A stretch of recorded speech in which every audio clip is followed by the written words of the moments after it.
Listen, we need to talk. Because somehow, in 2025, people still believe the human race came from monkeys. And I'm not here to argue with anger. I'm here to open your eyes with logic, common sense, and truth. So sit back for a few minutes because once you hear this, you'll never see things the same way again. Let's start with the basic question. If humans came from monkeys, why are there still monkeys today? It's a simple question, but a powerful one. Did some of them evolve and others just get lazy and decide to stop halfway? Did one monkey choose to become a lawyer while its brother said, "Nah, I'm good, I'll stay in the jungle"? That's not how science works. Evolution isn't supposed to have favorites. So, what happened? The theory just doesn't add up from the very start. Now let's talk about the so-called missing links. Scientists say we came from primitive ape-like ancestors. Okay, fair enough. But if that's true, where are the bodies? Where are the fossils? Where is even one single complete skeleton of the in-between creature? They call them missing links for a reason. Because they're missing. Gone. Never found. You would think that after millions of years of supposed evolution, we'd have mountains of evidence. We should be tripping over half-monkey, half-human skulls. We should find bones that clearly show a creature in transition. But we don't. We find fossils of apes and we find fossils of humans. But that critical link, that undeniable proof of one turning into the other, it's just not there. Thousands and thousands of fossils have been discovered. Yet not one single specimen shows a creature that was definitively halfway between an ape and a human. Not one. Think about that. The entire theory hinges on something that has never, ever been found. Okay, but what about DNA? They love to say, we share 98% of our DNA with chimpanzees. And that sounds convincing, right? Until you look a little deeper. Guess what? We also share about 60% of our DNA with bananas. We share 85% with mice. We even share 70% with snails. So does that mean we're part banana? Part mouse? Part snail? Of course not. DNA similarity does not equal origin. It simply means we use similar building blocks of life. Think of it this way. Almost every car company in the world uses steel, rubber, and glass to build their vehicles. But does that mean a Ford is just an evolved Toyota?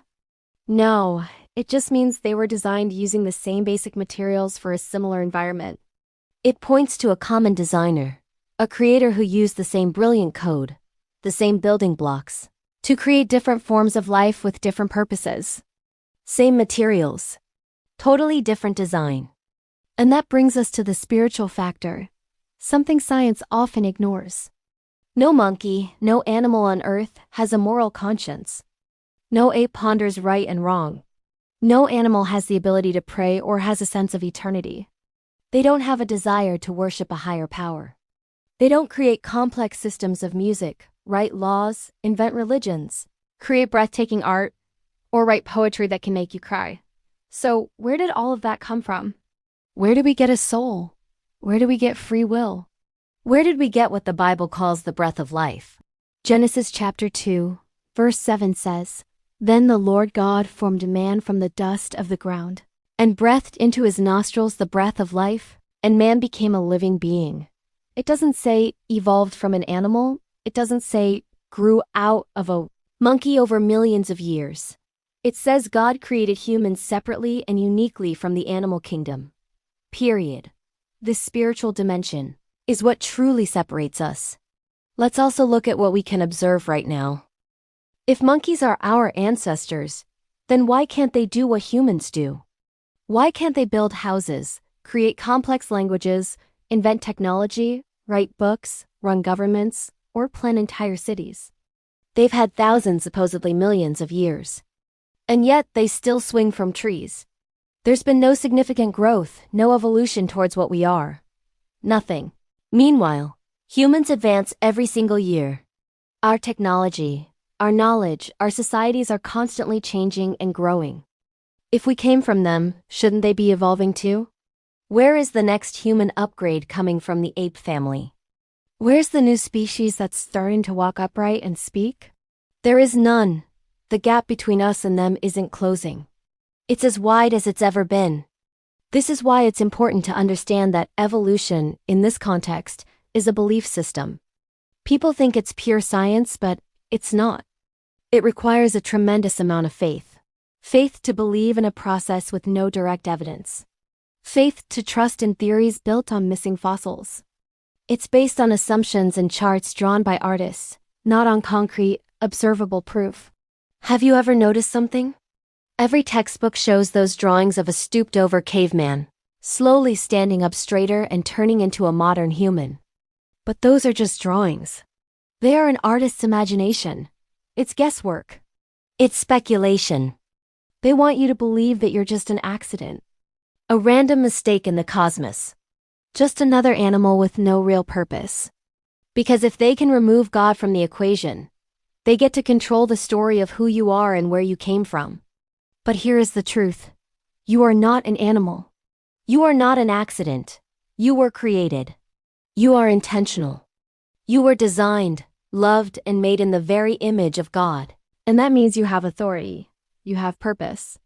You have incredible value. You have a destiny that stretches into eternity. You are more than just flesh and bone. A monkey can't choose its purpose. A monkey can't seek the truth. A monkey can't pray for a better future. But you can. Because you were made to.